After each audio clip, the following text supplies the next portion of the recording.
લક્ષ્ય ન્યૂઝ, એક નજર, એક લક્ષ્ય. ડભોઈ તાલુકા પંથકમાં ડાંગરની ખરીદીને લઈ ખેડૂતો મૂંઝવણમાં મુકાયા છે.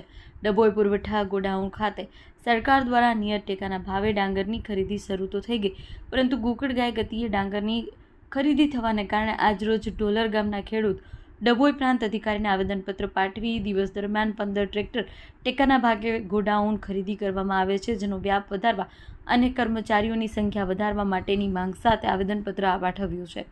ડભોઈ પંથકમાં ખેડૂતો મોટા ભાગે ડાંગરનો પાકનું ઉત્પાદન કરે છે. હાલમાં ઉત્પાદન ઉતરીને ખેતરોમાં પડ્યા છે.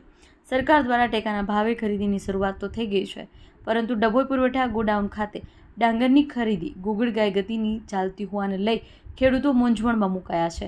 ઓછા ભાવે ખેડૂતો ડાંગર વેપારીઓને આપવા મજબૂર બન્યા છે, જેને લઈ આજરોજ ઢોલાર ગામના ખેડૂતો અને ખેડૂત આગેવાનોને સાથે રાખી ડભોઈ પ્રાંત અધિકારી રવિરાજસિંહ પરમારને આવેદનપત્ર આપી દિવસ દરમિયાન ખેડૂતોના 15 ટ્રેક્ટર જ ખરીદી થતી હોય જે વધારવા અને કર્મચારીઓની સંખ્યા વધારવા માંગ કરી છે. આજ રોજ ટેકાના ભાવે જે ખરીદી થાય છે પુરવઠા વિભાગમાં, એનું ખરીદી યોગ્ય રીતે ન થતી હોવાથી અને બહુ લેટ થયેલ હોવાથી આજે આવેદન આપવામાં આવ્યું. ત્યાં યોગ્ય જવાબ ન મળતા અમે આજે પ્રાંત અધિકારીની કચેરીએ આવેદન આપવા આવેલા છે.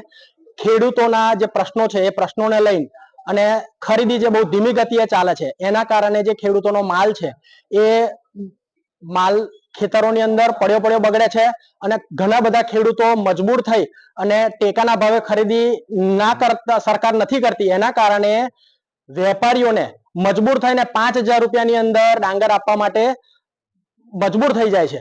અને એ જ પ્રશ્નો લઈ અને એના નિરાકરણ માટે આજે પ્રાંત અધિકારીને, ડભોઈ તાલુકા પ્રાંત અધિકારીને અમે આવેદન આપેલ છે.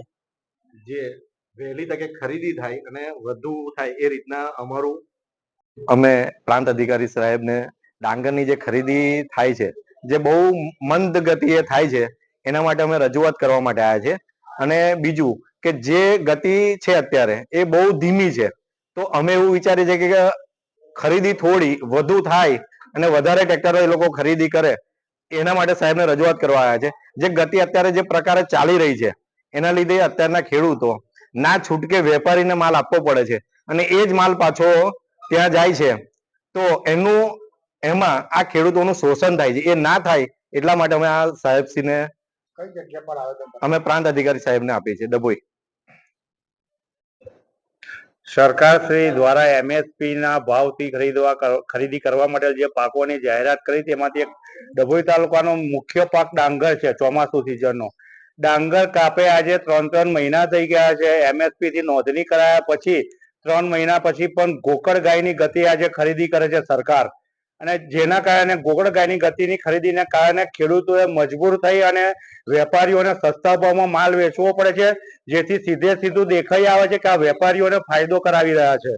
એટલે અમારી સરકારશ્રીને વિનંતી છે અહીંયા વધુ ટીમ મૂકે, રોજના 50 થી 60 ટ્રેક્ટરની ખરીદી કરી શકે એવી ટીમો પણ છે. તેમ છતાં પણ જાણી જોઈને 15 ટ્રેક્ટરની ખરીદી કરવામાં આવે છે, જેથી અમારી વારંવાર વિનંતી છે સરકારને. અગાઉ બી આ બાબતે વારંવાર આવેદન પત્ર આપેલા છે, પણ ડભોઈ તાલુકામાં કોઈ પણ અધિકારી કાળજી રાખીને જોતો નથી. વર્ષોથી એક જ બબાલ છે, વર્ષોથી કે ભાઈ 15 ટ્રેક્ટર થી વધુ નહીં. સવારે 5 વાગ્યાથી ખેડૂત અહીંયા આવીને ઉભો રહે, રાત્રે 12 વાગ્યા સુધીના ઘરે નહીં પહોંચતો. તો સરકારને વિનંતી છે કે જો તમારે એમએસપી થી જાહેરાત કરી છે ખરીદી કરવી જ છે તો એને ઉતાવળથી કરો. ખેડૂતે માલ હાચવીને 3 મહિના સુધી ખેતરમાં ના પડી રહેવો જોઈએ. આજ રોજ અમે પહેલા ગોડાઉન પર ગયા, ઢોલાર ગામના ખેડૂતોએ અમને બોલાયા, અમે ત્યાં ગયા, ત્યાંથી નક્કી કરી અને સરકારનું ધ્યાન દોરવા માટે ડભોઈ પ્રાંત અધિકારી સાહેબને અમે આના વિશે જાણ કરી છે લેખિતમાં.